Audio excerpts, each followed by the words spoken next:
If you want your commercial space to stay comfy without breaking the bank, knowing the key components of a commercial HVAC system is a total game changer.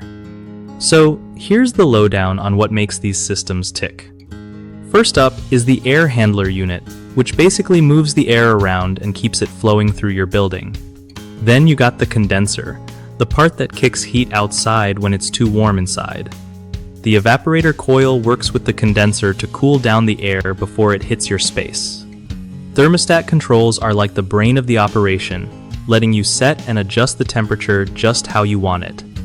And don't forget ductwork, those channels that carry the heated or cooled air all over the building. Keeping these parts clean and in good shape means better air quality and less money wasted on energy.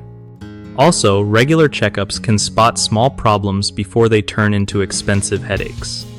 Plus, making sure your thermostat settings match your business hours can seriously cut down on unnecessary energy use.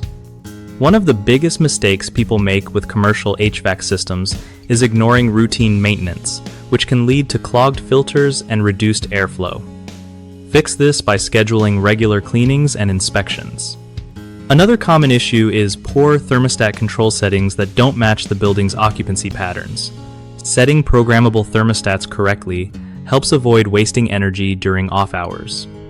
Lastly, improperly sealed or leaky ductwork can cause major efficiency losses and uneven temperatures. Seal any leaks and insulate ducts to keep things running smoothly. BigHomeProjects.com is an awesome way for homeowners to connect with trusted local contractors who know their stuff when it comes to HVAC systems and other home projects. For contractors, it's a solid platform to find new customers and grow their business by showcasing their skills to people who really need them.